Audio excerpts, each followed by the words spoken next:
Nous sommes dans le cadre du repentir actif tardif. Et vous avez bien répondu lorsque je vous ai posé la question. Quelqu'un qui se repent tardivement après avoir exécuté déjà son acte criminel, est-ce qu'il est répréhensible? Et vous avez bien répondu, je suis d'accord avec vous. Je ne parle pas si vous avez commis tel acte ou pas. Avec vous, on a terminé. On est maintenant avec le repentir actif. Bien. Un autre leader qui a été sauvé par ces mêmes personnes, ses propres bourreaux. Il s'agit de M. Seloudalen Diallo.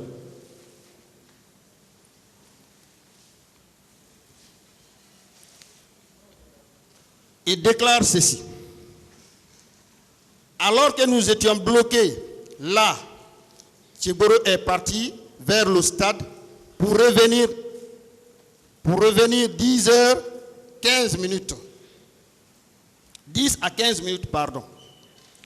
Après, pour intimer aux agents de nous céder le passage en nous demandant d'aller sensibiliser les manifestants.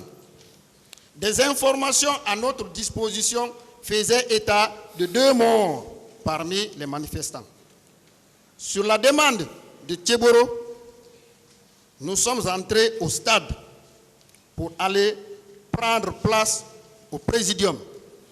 Nous étions tous heureux pour ce qu'on a considéré comme notre victoire. Chacun manifestait sa joie de sa manière. L'ambiance était de bon enfant aussi bien à la tribune que sur le gradin. C'est dans ce contexte de réjouissance que les bérets rouges, avec à leur tête Toumba Diakité, ont fait irruption dans le stade. Ils se sont mis à tirer à balles réelles sur les manifestants. J'ai vu des manifestants tomber. Je ne réalisais pas ce qui arrivait aux gens. C'est une panique générale. Les gens tombaient par dizaines. C'est en ce moment que je suis descendu. C'est en ce moment que je suis descendu à un policier qui proférait des injures. Je vais taire le mot. J'ai administré une gifle. Arrivé sur la pelouse, j'ai trouvé Sidia Touré par terre avec le front ensanglanté, les bérets rouges en train de le frapper. Après avoir entendu quelqu'un demander où est Dalin, un coup s'est abattu sur ma tête et j'ai perdu connaissance. Vous avez suivi ce qu'a déclaré le leader, M. Seloudalen Diallo, qui semble avoir été sauvé par ces mêmes personnes. Qu'en dites-vous? Bon, maître, comme j'ai dit l'autre jour, les bleus rouges sont venus à ma présence et se sont regroupés autour de Toumba. Ils ont pris la direction du stade en tirant. Après, j'ai décroché. Je ne suis plus resté pour constater ce que lui, ce que El Hadj Selou vient de dire. C'est lui qui a constaté, c'est lui qui a vu. Et quant à moi, je n'étais plus là. Voilà. Vous voyez que c'est réel. Ce sont les mêmes personnes qui les ont mis dans les véhicules pour les envoyer, qui les ont traînés, qui les ont battus et qui ont massacré les gens au stade. Vous avez vu maintenant?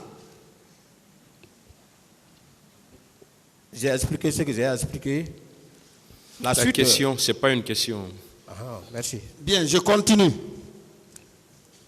Je suis avec un autre leader qui semble avoir été sauvé par ses bourreaux. Il s'agit de Lousinifal. Il dit ceci. À mi-chemin, toujours au niveau de Donka, nous avons été bloqués par un escadron de gendarmes. avec à sa tête le colonel Tchegoro. Dans la discussion, il y a eu des tirs de fumigènes pour tenter de nous intimider. C'est alors que la foule est arrivée à la rescousse pour les dégager de là. Nous avons alors continué notre chemin. Arrivé au stade, nous avons trouvé le portail ouvert et nous avons continué sur la tribune. Enfin, la foule a pris d'assaut le stade du 28 septembre. À mes côtés, il y avait les leaders, Cellou Dalein, Diallo, Badiko, Boubacar Silla, Sidia Touré, Mouktar Diallo et d'autres. Nous avons été tous emportés par la foule et portés en triomphe jusqu'à la tribune du stade. La tribune, les gradins et les pelouses ont été envahis par les manifestants. Il y avait des personnes de tous âges. Du lieu où j'étais assis, j'ai vu nombreux jeunes qui priaient sur la pelouse et d'autres criaient des slogans tels que « Liberté, liberté, démocratie, démocratie ».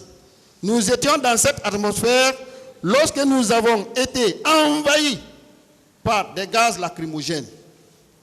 Entre-temps, il y a eu des tirs et la présence d'un important contingent militaire dans l'enceinte du stade. Du haut de la tribune, nous avons compris que les militaires tiraient sur les manifestants. À la tête du contingent, j'ai reconnu le lieutenant Toumba Diakité. Lorsque nous avions compris que ça tirait sur les manifestants, j'ai demandé à mes collègues de rester sur place. Nous avons attendu là et les jeunes sont venus former un cordon autour de nous. Entre-temps, Toumba Diakité et ses compagnons sont venus les disperser pour s'en prendre à nous. Nombreux parmi nous ont été battus et blessés. Cellou, Sidia Touré, Mouktar Diallo et moi-même avons été arrêtés comme des mineurs. De la tribune, nous avons été descendus sur la pelouse où nous avons vu des corps et des militaires qui déshabillaient et violaient les femmes, et cela sur tout notre parcours. Nous avons trouvé Jean-Marie Doré blessé à l'esplanade entre les mains des militaires. Lorsque Toumba Diakité a constaté que nous étions tous ensanglantés, je reprends le passage, lorsque Toumba Diakité a constaté que nous étions tous ensanglantés du fait de nos blessures, et il nous a conduits à la clinique Ambroise Paré pour des soins. Mais dès notre arrivée, des militaires que j'ai reconnus comme étant de la garde du président Dadis se sont opposés et avec grenades à la main, ils ont menacé de faire sauter la clinique si jamais on nous faisait bénéficier du traitement. Cela étant, Toumba Diakité nous a conduits à l'état-major de la gendarmerie nationale. Je précise qu'au départ, nous avons laissé Cellou dans l'enceinte du stade entre les mains des militaires. Qu'en pensez-vous du repentir actif tardif? Justement, à la lumière de la lecture, maître, oui. On pense qu'il y a eu un repentir actif. À la lumière de ce témoignage, la victime, c'est elle-même qui explique. Donc, il y a réellement un repentir actif. Voilà. Nous allons prendre un dernier procès verbal d'audition de partie civile concernant feu Jean-Marie Doré.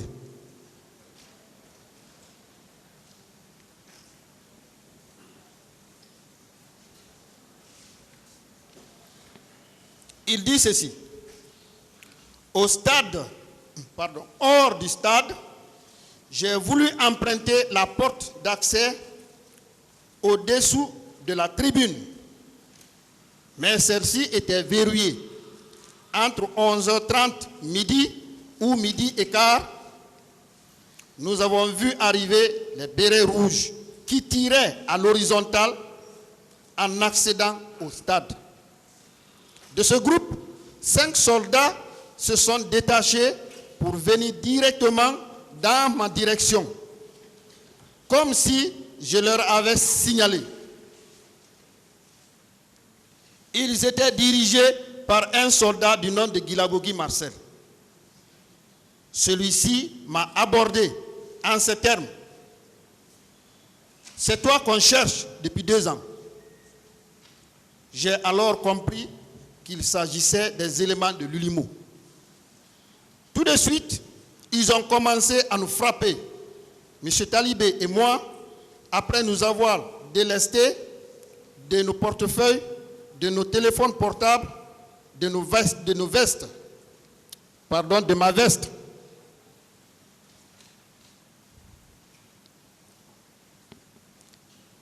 Ils m'ont fait mettre à genoux et M. Talibé a été conduit vers une autre direction.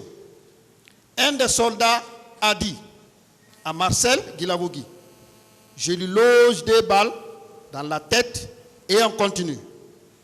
Marcel a répliqué de ne pas le faire et que je serai conduit au camp Koundara pour y être égorgé. Le soldat dit, et s'il fuit? Marcel lui répond, s'il le fait, coupe-lui les jarrets. N'ayant pas du couteau pour le faire, il s'est servi d'une barre de fer pour me frapper les tendons du pied gauche.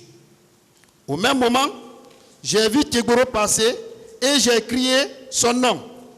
C'est lui qui a mis fin à mes supplices en donnant l'ordre de me conduire près de la mosquée de l'Andrea où étaient déjà conduits Loussenifal, Sidia Touré et Mokhtar Diallo que j'ai trouvé assis dans une voiture et ensanglanté.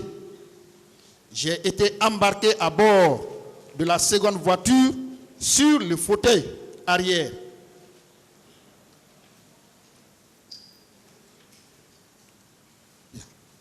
Je précise que Toumba était arrêté à côté de la voiture dans laquelle étaient les leaders politiques. Arrivé entre-temps, Guilabougui Marcel a fait face à moi pour prononcer ce qui suit. Qui a mis ce chien sur le siège arrière? Mettez-le dans le coffre. Ainsi dit, ainsi fait. Je me suis retrouvé avec les pneus crevés et les outils à l'arrière. Quelque temps après, nous nous sommes retrouvés devant la clinique Ambroise Paré. Tiegoro a ordonné de nous faire conduire pour recevoir les premiers soins. Aussitôt, Marcel Guilabougui a dit ceci. Tiegoro, tu es un traître.